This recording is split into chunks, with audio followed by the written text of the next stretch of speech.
आप सभी का स्वागत है कंपटीशन कम्युनिटी के यूपीएससी प्लेटफॉर्म यानी कोको यूपीएससी पर। आज हम डिस्कस करने वाले हैं रिट्स को। रिट्स एक ऐसा टॉपिक है जो कई बच्चों को बहुत ज्यादा परेशान करता है, लेकिन यकीन मानिए मैं आज आपको वो 5 रिट विद एग्जांपल करवाने वाला हूं और कुछ ही मिनटों में आपके लिए जीवन भर के लिए रिट्स का टॉपिक बिल्कुल क्लियर हो जाएगा। तो बिल्कुल बस कुछ मिनटों के लिए जुड़े रहना है। रिट क्या होता है? एक रिटन लीगल ऑर्डर जो सुप्रीम कोर्ट और हाई कोर्ट तब इशू करता है जब कोई व्यक्ति ये बोलने के लिए जाए सुप्रीम कोर्ट हाई कोर्ट के पास कि मेरे अधिकारों का उल्लंघन किया जा रहा है और इसलिए आप उनको बचाएं और रिट जो है वो इशू कीजिए। तो सुप्रीम कोर्ट आर्टिकल 32 अनुच्छेद 32 के अंतर्गत रिट्स इशू करता है, यानी लीगल ऑर्डर इशू करता है, जबकि हाई कोर्ट अनुच्छेद 226 के अंदर ये रिट यानी लीगल ऑर्डर इशू करता है। चलें अब हम समझेंगे जल्दी से उन 5 रिट्स को। सबसे पहले देखिए क्या है हेबियस कॉर्पस। हेबियस कॉर्पस का मतलब होता है to have the body of. ध्यान से सुनना, ये एक लैटिन टर्म है, इसका मतलब होता है to have the body of. मैं आपको विद एग्जांपल समझाने का प्रयास करता हूं। देखें क्या है कि जैसे किसी पुलिस ऑफिशियल ने किसी व्यक्ति को अरेस्ट किया, तो अभी यह कानून है कि आर्टिकल 22 कहता है कि विद इन 24 आवर्स उस व्यक्ति को नियरेस्ट मजिस्ट्रेट के पास पेश किया जाए। अगर 24 घंटे से ऊपर पुलिस किसी व्यक्ति को अपने पास रखती है तो यह इलीगल डिटेंशन कहलाता है और यह पुलिस नहीं कर सकती। 24 घंटे के अंदर अंदर आपको किसी मजिस्ट्रेट को दिखाना है उस व्यक्ति को, और अगर मजिस्ट्रेट कहता है कि हाँ पुलिस आप इसको फर्दर डिटेन कर सकते हो, अपने पास रख सकते हो, तब तो पुलिस रख सकती है। लेकिन अगर मजिस्ट्रेट के पास पेश नहीं किया आपने और 24 घंटे पास हो गए तो यह इलीगल डिटेंशन कहलाता है। और ऐसी स्थिति में जो वो व्यक्ति है वो खुद या उसका कोई रिलेटिव सुप्रीम कोर्ट के पास जा सकता है, हाई कोर्ट के पास जा सकता है और बोल सकता है कि मुझे यहां से रिलीज करवाएं या हमारे परिचित को, हमारे रिलेटिव को रिलीज करवाएं। मैं आपको इसका एक रियल एग्जांपल बताता हूं। 1988 की बात है। 1988 की बात है। तो एक मैडम है जिनका नाम है नीलावती बेहरा। नीलावती बेहरा मैडम के 22 साल के बेटे सुमन बेहरा को ओडिशा पुलिस अरेस्ट कर लेती है 1988 में और अपने पास इलीगल डिटेंशन में कई दिनों तक रखती है। ऐसी स्थिति में नीलावती बेहरा मैडम जो है वो सुप्रीम कोर्ट में हेबियस कॉर्पस रिट फाइल करती हैं कि मेरा बेटा ओडिशा पुलिस ने इलीगली डिटेन कर दिया है। और तब सुप्रीम कोर्ट ऑर्डर देता है ओडिशा पुलिस को कि ये जो व्यक्ति है सुमन बेहरा, इसको हमारे सामने पेश करो और हम देखेंगे कि इनको डिटेन करना है कि नहीं करना है। और फिर एक बड़ी अनफॉर्चुनेट चीज होती है कि एक रेलवे ट्रैक के पास सुमन बेहरा साहब की डेड बॉडी मिलती है और तब सुप्रीम कोर्ट ओडिशा पुलिस पर पेनल्टी लगाते हुए 1.5 लाख रुपए का कॉम्पनसेशन उनकी मदर नीलावती बेहरा को देने की बात करता है। मेरा मतलब समझिएगा, हेबियस कॉर्पस का मतलब क्या है? To have the body of.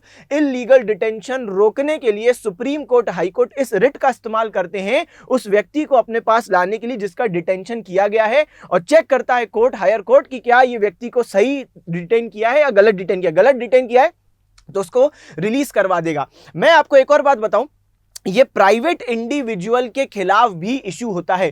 Private individual का क्या मतलब है कि जैसे मान लो कि आपका जो पड़ोसी है उसने उसकी कार आपके गेट के सामने पार्क कर दी, आप बड़ा गुस्से में गए और उस पड़ोसी को मारने के लिए आप उसके घर के अंदर गए और पता चला अंदर वहां पे तो भाई बहुत सारे लोग उस दिन पार्टी मना रहे, बहुत सारे लोग थे, आपको मालूम नहीं था, पता चला आप मारने गए थे, उनने ही आपको पकड़ के डिटेन कर लिया, अपने पास रख लिया। ऐसी स्थिति में आपके परिचित फाइल कर सकते हैं रिट सुप्रीम कोर्ट के पास या हाई कोर्ट के पास। कौन सी रिट? हेबियस कॉर्पस, कि हमारे बंदे को डिटेन कर लिया। इससे मुझे एक मूवी का सीन भी याद आ रहा है।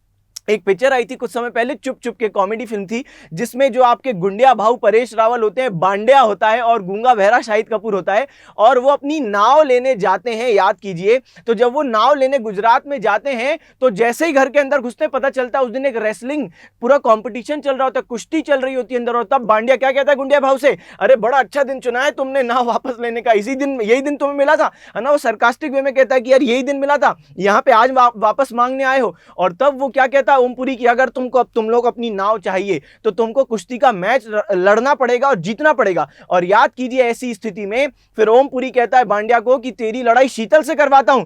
और तब हमारा जो बांडिया है वो खुश हो जाता है और वो बोलता है कि हाँ मैं लड़ लूंगा शीतल से, और ये खुश हो जाता है कि शीतल से लड़ना होगा, लड़की से लड़ूंगा मैं, ये खुश हो जाता है, जीत जाएगा। और फिर शीतल आती नहीं, शीतल आता है, और जब शीतल आता है तो जो हमारा बांडिया है वो ऐसा हो जाता है और बांडिया डर जाता है, बोलता है मैं नहीं लड़ूंगा इससे। और फिर शीतल जो इसको उठाते पटकती नहीं, पटकता है, उसके बाद ये ढेर हो जाता है। और याद कीजिए उस सीन के बाद क्या होता है, जो ओमपुरी होता है वो बांड्या को और गूंगा बहरा को डिटेन कर लेता है। वापस टॉपिक पर आ जाइए, डिटेन कर लेता है ना, अपने पास रख लेता है। ये प्राइवेट डिटेंशन है, ये किसी गवर्नमेंट ने डिटेन नहीं किया, ओमपुरी ने डिटेन कर लिया बांड्या को और गूंगे बहरे को। अब ऐसी स्थिति में अगर परेश रावल चाहता, गुंडिया भाऊ चाहता, तो ये सुप्रीम कोर्ट या हाई कोर्ट के पास जा सकता था और बोल सकता था ओमपुरी ने हमारे लोगों को गलत तरीके से डिटेन किया है और इनको छुड़वाइए। तब supreme court high court order देते ओमपुरी को, पुलिस को कि जाओ भाई ये जो व्यक्ति इनको हमारे सामने पेश करो। तो कुल मिला के हैबियस कॉर्पस पब्लिक अथॉरिटी और प्राइवेट अथॉरिटी या प्राइवेट कोई भी पर्सन के खिलाफ लागू होता है to have the body of, यानी उस पर्सनैलिटी को हमारे सामने पेश करो, हम डिसाइड करेंगे इसको डिटेन करना है कि नहीं करना है। चले तो नेक्स्ट रिट पर आते हैं। नेक्स्ट रिट कौन सा है, मैंडेमस। मैंडेमस मतलब क्या होता है, वी कमांड। तो मैंडेमस अगेन एक लैटिन टर्म है जिसका मतलब होता है वी कमांड।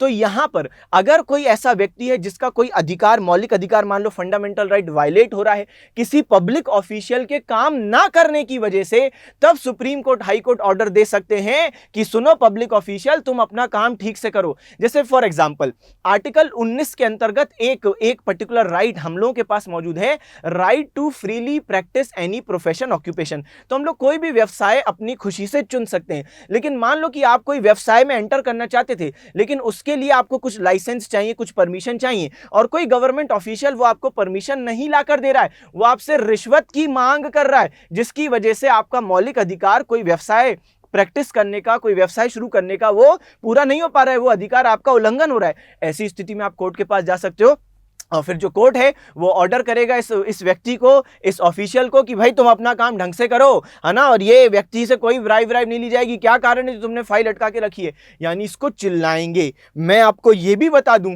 कि ये मैंडेमस प्राइवेट इंडिविजुअल्स के खिलाफ इशू नहीं होता है, यानी प्राइवेट इंडिविजुअल्स को कोर्ट ये नहीं बोल सकता कि आपको कोई काम करना है। जैसे मान लो आपने अपने घर में, अभी दिवाली निकली, आपने अपने घर में पेंटिंग का काम करवाया। क्या पेंटिंग का काम करवाना था, आपने एक पेंटर को कॉन्ट्रैक्ट दिया कि हाँ भाई आओ काम करो, लेकिन वो पेंटर ने आपके यहाँ काम नहीं किया, तो आप कोर्ट में ये नहीं बोल सकते कि सुनो कोर्ट मैंडेमस आप इशू करो इस पेंटर के खिलाफ कि ये मेरे घर का काम करे। नहीं, क्यों, क्योंकि प्राइवेट के खिलाफ इशू नहीं कर सकते भाई, ऐसे तो रोज ही मैंडेमस होते रहेंगे। तो ये पब्लिक अथॉरिटीज के खिलाफ इशू हो सकता है ना। प्राइवेट की पेंटर नहीं आया तो बोले तो जज खुद कहेगा अरे हम क्या बता, हमारा खुद पेंटर ने 2 रूम करके भाग गया वो। तो ये प्राइवेट के खिलाफ मैंडेमस इशू नहीं होता है। हैबियस कॉर्पस पब्लिक और प्राइवेट दोनों के खिलाफ इशू होता है, जबकि जो मैंडेमस है वो केवल पब्लिक ऑफिशियल्स के खिलाफ इशू होता है। और इसका मतलब होता है वी कमांड कि ये काम करो तुम, है ना, तुम अटकाओ मत, तुम काम करो।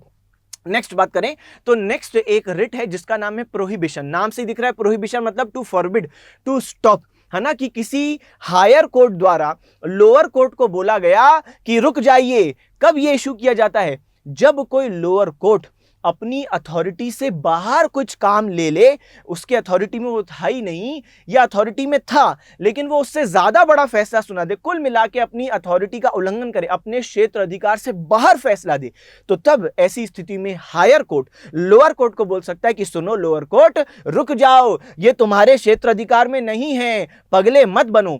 तो मैं आपको एग्जाम्पल से समझाता हूं, सुनिएगा। जैसे मान लो कि एक जुवेनाइल है, एक नाबालिग है, उसने किसी का मर्डर कर दिया है। अब उसको लोअर कोर्ट के सामने पेश किया गया और लोअर कोर्ट उस पर जब कार्यवाही कर रहा है, इतने में ही किसी व्यक्ति ने इस 15 साल के मान लो नाबालिग को बताया कि भाई तुम तो जुवेनाइल हो, तुम नाबालिग हो, तो तुम्हारा जो केस है वो जुवेनाइल कोर्ट में चलना चाहिए, ये नॉर्मल कोर्ट तुमको नहीं देख सकते। ऐसी स्थिति में ये जुवेनाइल सुप्रीम कोर्ट के पास या हाई कोर्ट के पास रिट फाइल कर सकता है। कौन सी रिट, प्रोहिबिशन, कि ये लोअर कोर्ट अपना क्षेत्र अधिकार से बाहर काम कर रहा है, ये देख ही नहीं सकता मेरा केस तो जुवेनाइल कोर्ट देखेगा। तो कृपया करके सुप्रीम कोर्ट आप प्रोहिबिशन रिट इशू कीजिए और इस लोअर कोर्ट को कहिए कि ये रुक जाए, ये फैसला ना करे, क्योंकि इसके पास क्षेत्र अधिकार नहीं है। फिर सुप्रीम कोर्ट एग्जामिन करेगा कि हाँ भाई ये तो 15 साल का है, हाँ भाई इसका केस तो जुवेनाइल कोर्ट में जाना चाहिए, और तब लोअर कोर्ट को क्या कहेगा, प्रोहिबिशन, यानी स्टॉप करो, रुको, कोई आगे कार्रवाई नहीं करोगे तुम, ठीक है। तो उसको हम कहते हैं प्रोहिबिशन। मुझे उम्मीद है आप यहां समझ गए। तो prohibition higher court lower court को बोलता है, इशू करता है प्रोहिबिशन कि तुम रुक जाओ, तुम्हारे क्षेत्र अधिकार से बाहर की बात है। नेक्स्ट बात करेंगे सर्शियोरारी, बोलो हरे मुरारी। सर्शियोरारी इसका मतलब होता है to be certified. To be certified अभी मैं आपको बताऊंगा क्यों टू बी सर्टिफाइड, पहले हम समझते हैं। इन केस ऑफ सर्शियोरारी, सुनिएगा, प्रोहिबिशन वाला ही केस हम लोग ले लेते हैं, बस उसको ही फर्दर हम लोग सर्शियोरारी में आगे बढ़ाएंगे। सुनना, प्रोहिबिशन में हमने क्या बोला, एक 15 साल का नाबालिग व्यक्ति है जिसने कोर्ट प्रोसीडिंग्स, जब लोअर कोर्ट उस पर कार्यवाही कर रहा था, वो जुवेनाइल है, मर्डर किया है, लेकिन जब लोअर कोर्ट कार्यवाही कर रहा था, कार्यवाही के दौरान ही सुप्रीम कोर्ट में वो गया और सुप्रीम कोर्ट से बोलता है कि क्योंकि मैं जुवेनाइल हूं, ये लोअर कोर्ट मेरे पे फैसला नहीं कर सकता, इसको रोको। लेकिन अगर मान लो कि उस समय जुवेनाइल को, जब कोर्ट प्रोसीडिंग चल रही थी लोअर कोर्ट में, किसी ने इन्फॉर्म ही नहीं किया होता, यानी कि जब उसने मर्डर किया नाबालिग ने और उस पर जब लोअर कोर्ट कार्यवाही कर रहा है, उसको किसी ने जानकारी नहीं दी कि तुम्हारा केस तो जुवेनाइल कोर्ट में चलना चाहिए। मान लो लोअर कोर्ट ने इसको दे दी थी आजीवन कारावास की सजा। अब जब ये जेल में है, इस पर सजा पड़ चुकी है, नॉर्मल कोर्ट ने इसको सजा दे दी, तब जेल के अंदर इसको कोई बताता है कि अरे तुम्हारे साथ तो अन्याय हुआ है ना, तुम्हारा केस तो जुवेनाइल कोर्ट में जाना चाहिए। सुनिएगा अच्छे से, प्रोहिबिशन और सर्शियोरारी में सबसे बड़ा डिफरेंस ये है कि प्रोहिबिशन का रिट तब इशू करता है हायर कोर्ट जब केस चल रहा हो, जबकि सर्शियोरारी में रिट तब इशू होता है जब केस का फैसला आ चुका हो। ठीक है, तो ये जो नाबालिग व्यक्ति है 15 साल की जिसकी उम्र है, ये जब जेल में है, लोअर कोर्ट ने मान लो इस पर फैसला सुना दिया आजीवन कारावास की सजा, जेल के अंदर इसको किसी ने इंफॉर्मेशन दी कि तुम तो जुवेनाइल हो, तुम्हारा केस तो जुवेनाइल कोर्ट में चलना चाहिए, लोअर कोर्ट में थोड़ी ना चलना चाहिए। अब क्या करेगा ये बंदा, अब ये 15 साल का व्यक्ति जाएगा सुप्रीम कोर्ट के पास और कहेगा सुनिए सुप्रीम कोर्ट, आप प्लीज सर्शियोरारी रिट इशू कीजिए, क्योंकि मेरे खिलाफ गलत तरीके से, गलत कोर्ट ने मेरे पर कार्रवाई की है, मैं तो जुवेनाइल कोर्ट में मुझे ट्रीट करना चाहिए था, लेकिन इसको तब नहीं मालूम था जब कोर्ट प्रोसीडिंग चल रही थी, तब मालूम होता तो ये प्रोहिबिशन रिट का इस्तेमाल करता। लेकिन मान लो फैसला आ गया, इसको सजा पड़ गई, जेल में है, तब पता चला, तो अब ये कौन से रिट का इस्तेमाल करेगा, सर्शियोरारी का इस्तेमाल करेगा। तो सर्शियोरारी कब इस्तेमाल होता है, सुनिएगा, in case of certiorari the aggrieved person, यानी जो विक्टिम है, can move to the superior court after the lower court has given its decision. तो जब लोअर कोर्ट ने अपना डिसीजन दे दिया है, उसके बाद ये सर्शियोरारी इशू हो सकता है ना। अगर नहीं दिया डिसीजन तो फिर प्रोहिबिशन इशू होगा। चलें, higher court can question the decision and can also transfer case. Certiorari की एक अच्छी बात यह है कि अगर हायर कोर्ट को, जैसे सुप्रीम कोर्ट ने इस व्यक्ति का केस देखा और बोला हाँ यार लोअर कोर्ट ने तो गलत फैसला सुनाया, तुम्हें तो जुवेनाइल में करना चाहिए था, तुम्हें तो उसने गलत आजीवन कारावास की गलत सजा सुनाई है, ऐसी स्थिति में हायर कोर्ट इसके आजीवन कारावास की सजा को खत्म कर सकता है और साथ साथ केस को ट्रांसफर भी किसी के पास कर सकता है, जुवेनाइल कोर्ट में ट्रांसफर कर देगा, या सुप्रीम कोर्ट हो सकता है बोले कि नहीं हम ही देखेंगे, हम खुद भी ट्रांसफर अपने पास ही ले सकता है।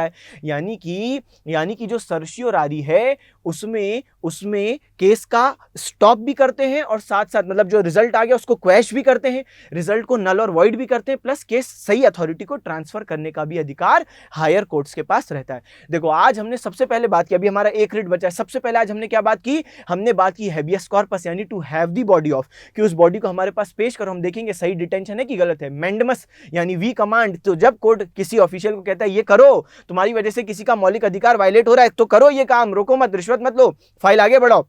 फिर हमने बोला प्रोहिबिशन, जब हायर कोर्ट लोअर कोर्ट को बोले रुक जाओ, तुम अपनी अथॉरिटी से बाहर का काम कर रहे हो। सर्शियोरारी कि तुमने फिर फैसला दे दिया, फैसला तुम्हें नहीं देना चाहिए था, तुम एलिजिबल नहीं थे, तो उसका फैसला खत्म करेगा और कोर्ट फिर उस केस को सही अथॉरिटी को ट्रांसफर करेगा। चलें, नेक्स्ट है क्वो वारंटो। क्वो वारंटो मतलब होता है बाय व्हाट अथॉरिटी। इसका मतलब है कि जब कोई व्यक्ति किसी ऑफिस में बैठा हुआ है, पब्लिक ऑफिस ऑक्यूपाई हुआ है, यानी गवर्नमेंट पोस्ट पर है, लेकिन उसके उस पोस्ट पर होने से किसी दूसरे व्यक्ति का मौलिक अधिकार वायलेट हो रहा है, कोई राइट वायलेट हो रहा है, ऐसी स्थिति में हम देखते हैं कि रिट इशू किया जाता है। मैं आपको एक उदाहरण से समझाता हूं, सुनिएगा। जैसे मान लो एक सरकारी पद है जो फिलहाल खाली है, लेकिन उस पर बिना कोई सरकारी एडवर्टीजमेंट के, कोई एडवर्टीजमेंट नहीं आया, कोई नोटिफिकेशन नहीं आया, कोई एप्लीकेशंस इनवाइट नहीं किए गए, कोई एग्जाम नहीं कंडक्ट किया गया और किसी व्यक्ति को नियुक्ति दे दी गई, तो ऐसी स्थिति में जाहिर बात है उस किसी व्यक्ति को किसको नियुक्ति दी गई होगी, जो किसी का पहचान वाला होगा, उसने वहीं पर फिट कर दिया है ना। तो ऐसी स्थिति में आप कोर्ट के पास जा सकते हो कि सुनिए court, supreme court, high court, सुनो भाई, मेरे पास आर्टिकल 16 के अंतर्गत एक फंडामेंटल राइट है, equality of opportunity in matters of public employment, यानी मेरे पास समान अवसर मुझे मिलने चाहिए जब भी कोई पब्लिक एम्प्लॉयमेंट ओपन हो। लेकिन यहाँ पर क्योंकि कोई एडवर्टीजमेंट ही नहीं दी है ना, कोई नोटिफिकेशन जारी नहीं किया, कोई एप्लीकेशन हमसे फॉर्म नहीं भरवाए गए और सीधा किसी व्यक्ति को नियुक्त कर दिया गया, तो ऐसी स्थिति में सुप्रीम कोर्ट, मेरा आर्टिकल 16 का उल्लंघन हुआ है, मेरे को काम करने का यानी एम्प्लॉयमेंट का अपॉर्चुनिटी यानी अवसर प्रोवाइड नहीं किया गया, और इसलिए प्लीज आप क्वो वारंटो रिट इशू कीजिए। ऐसी स्थिति में जैसे अगर सुप्रीम कोर्ट है तो वो क्वो वारंटो रिट इशू करेगा और उस व्यक्ति को जिसको नियुक्ति मिली उसको बोलेगा quo warranto, by what authority are you sitting? भाई तुम यहां कैसे बैठे, तुम्हारा सिलेक्शन कैसे हुआ, और जिसने सिलेक्शन किया उसको भी बुलाएगा, कैसे तुमने इसको नियुक्ति दी, बताओ कौन सा प्रोसीजर फॉलो हुआ। और अगर नहीं सुप्रीम कोर्ट कन्विंस हुआ, सेटिस्फाई नहीं हुआ सुप्रीम कोर्ट हाई कोर्ट, तो ऐसी स्थिति में जो वो व्यक्ति की पोस्ट है उस व्यक्ति को हटा दिया जाएगा सर्विस से, और जिसने भी गलत तरीके से नियुक्ति दी उस पर भी कार्रवाई की जाएगी। यानी कि क्वो वारंटो क्या है, बाय व्हाट अथॉरिटी यहां पर बोला जाता है, तुम कैसे बैठे हो, तुम्हारी वजह से किसी का फंडामेंटल राइट वायलेट हो रहा है। लेकिन ध्यान से सुनिएगा, क्वो वारंटो प्राइवेट इंडिविजुअल्स के खिलाफ इशू नहीं होता है। यानी कि इसका मतलब यह है कि आज अगर पगला करण जौहर आज अगर एक और घटिया मूवी बनाने का सोचता है और उसमें वो एक से बढ़कर एक ऐसे लोगों को लेता है जो उसको हिसाब से अच्छे एक्टर हैं, उसको उनमें टैलेंट दिखता है, तो कोई व्यक्ति नहीं जा सकता कोर्ट के पास और बोल सकता कि इसने कोई ऑडिशन कंडक्ट नहीं करवाया। मेरी बात समझने का प्रयास कीजिएगा। भाई करण जौहर कौन है? प्राइवेट इंडिविजुअल है, वो अपनी मूवी धर्मा प्रोडक्शन में कोई मूवी बना रहा है, वो उसकी मर्जी है, कोई नहीं जा सकता, कोई कार्तिक आर्यन नहीं बोल सकता कि अरे करण जौहर ने अपनी मूवी में आलिया भट्ट, अनन्या पांडे, वरुण धवन को लिया, कोई ऑडिशन नहीं करवाया, डायरेक्टली ले लिया, कोई हमसे फॉर्म फिल नहीं करवाया, कोई एप्लीकेशन नहीं मांगी। कर सकता है क्योंकि प्राइवेट इंडिविजुअल है। तो कार्तिक आर्यन जैसे लोग केस फाइल नहीं कर सकते, हम लोग केस फाइल नहीं कर सकते, ये करण जौहर की मर्जी है, तो ये कोई पब्लिक ऑफिस तो नहीं है। तो ध्यान रखना, क्वो वारंटो प्राइवेट इंडिविजुअल्स के खिलाफ इशू नहीं होता है। मुझे उम्मीद है कि आपको आज की क्लास के सभी पांचों रिट अच्छे से समझ में आए होंगे। अगर आपको ये क्लास अच्छी लगी तो निश्चित रूप से इस क्लास को शेयर करें और उन तमाम लोगों तक पहुंचाएं जहां पे आपको लगता है कि उनको भी इससे फायदा पहुंचना चाहिए। चलें, तो अब हम लोग अपनी इस क्लास को वाइंड अप करते हैं। आप जरूर कमेंट सेक्शन में बताइएगा आपको सेशन कैसा लगा और जरूर इसको भरपूर प्यार दीजिएगा। मुझे उम्मीद है आपको क्लास अच्छी लगी होगी। आप सभी बच्चे जा सकते हो। Bye bye, thank you, tata, see you again.